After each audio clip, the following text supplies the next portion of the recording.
Are you living at 40% of your true potential? Or are you brave enough to find out what the other 60% looks like? Most people spend their lives avoiding discomfort. But what if I told you that pain is actually the secret doorway to greatness? Introduction: The birth of a warrior. Imagine waking up in a world where every single circumstance is designed to break you. David Goggins, the author of Can't Hurt Me, lived that reality. This isn't just another self-help book filled with empty platitudes.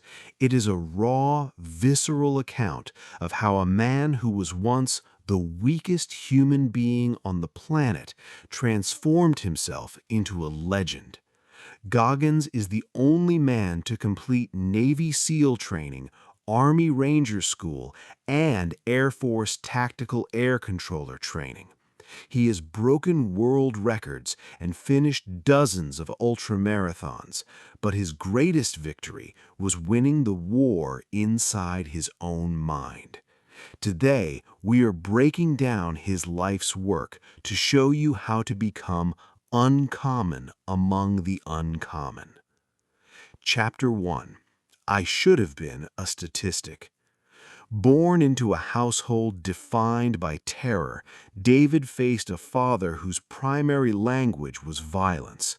His early childhood was spent in a war zone of domestic abuse that left him with toxic stress and a severe learning disability. Because of the trauma, he developed a stutter and fell so far behind in school that he had to cheat just to survive.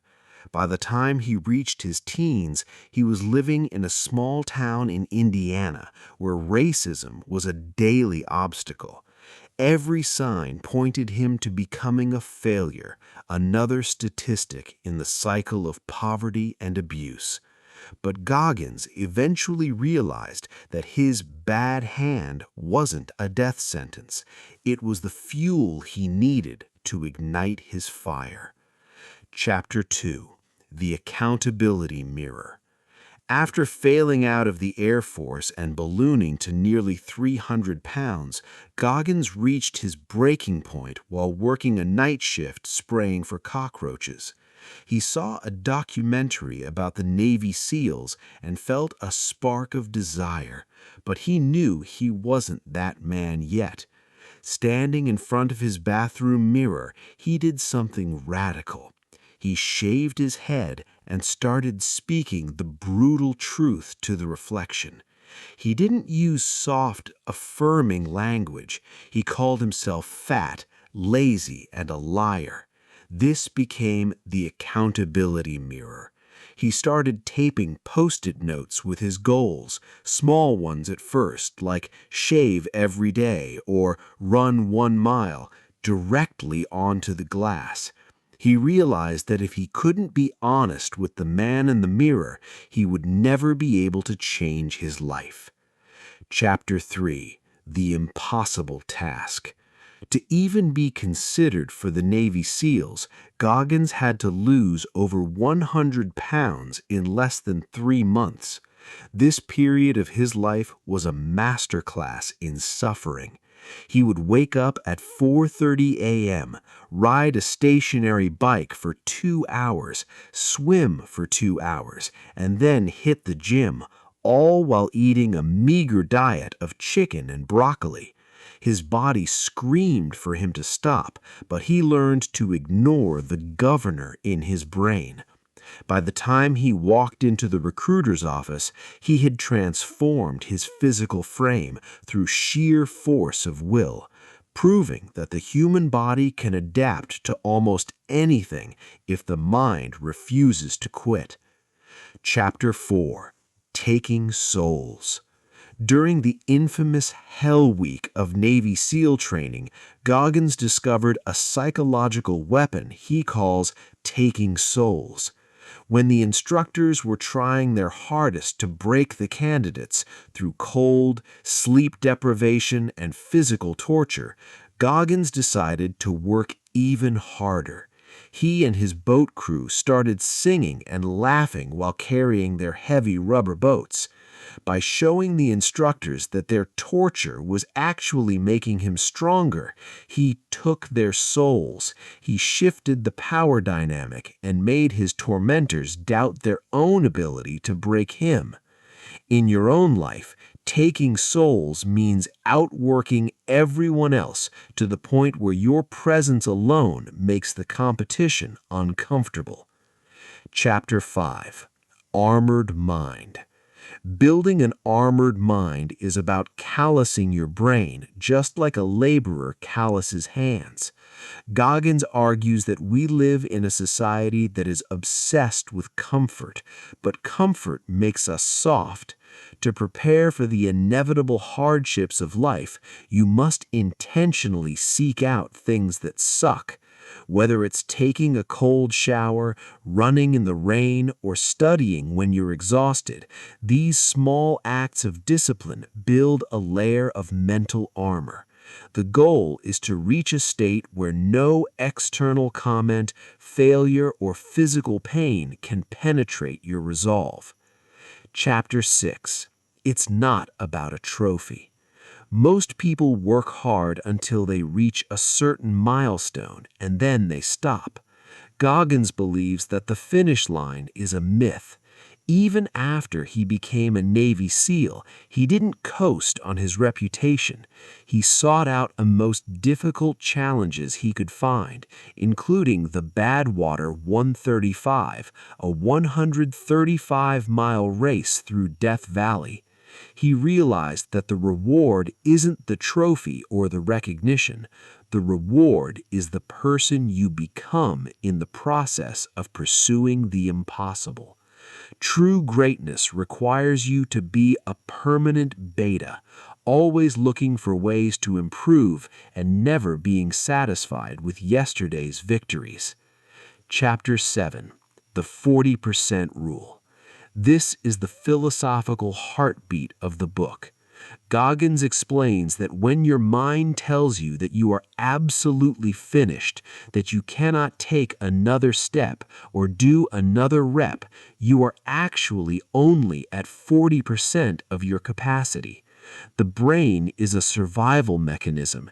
It wants to protect you from pain, so it signals exhaustion long before you are truly empty.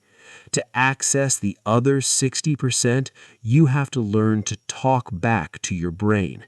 You have to push past that initial wall of discomfort to find the reservoir of strength that lies beneath.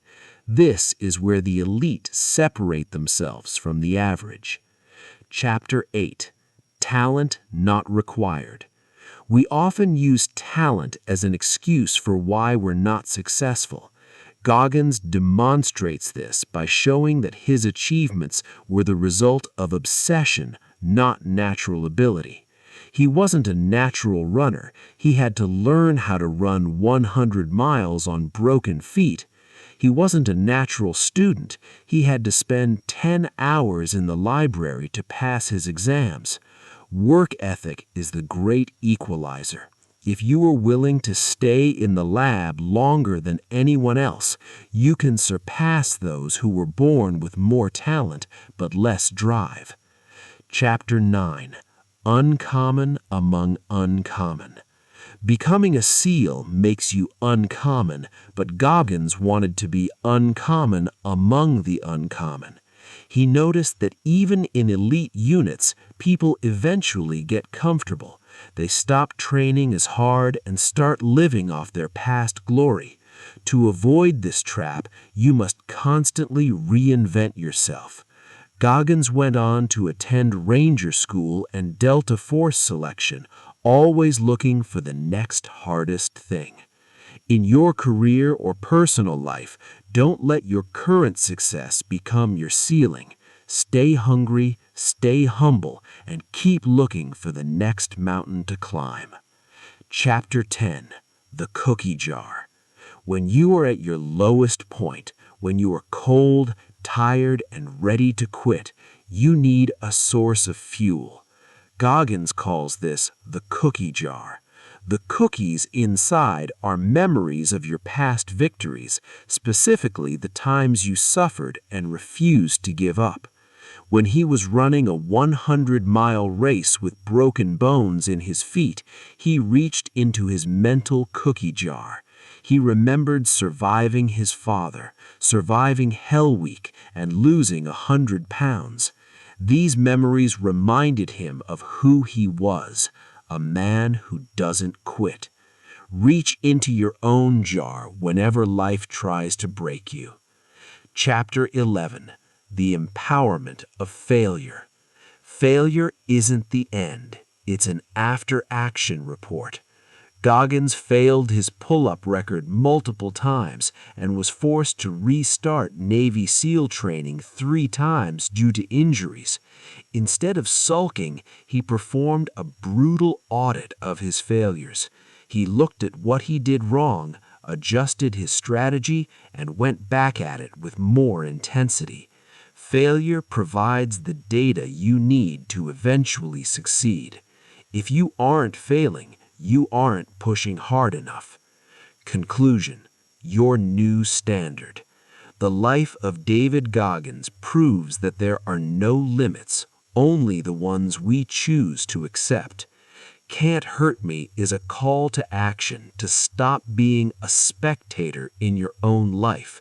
Stop waiting for the perfect conditions or the right feeling to start. Go to your mirror, face your truths, and start callousing your mind today. The 40% rule is waiting for you to test it. Are you ready to find out what you are truly capable of?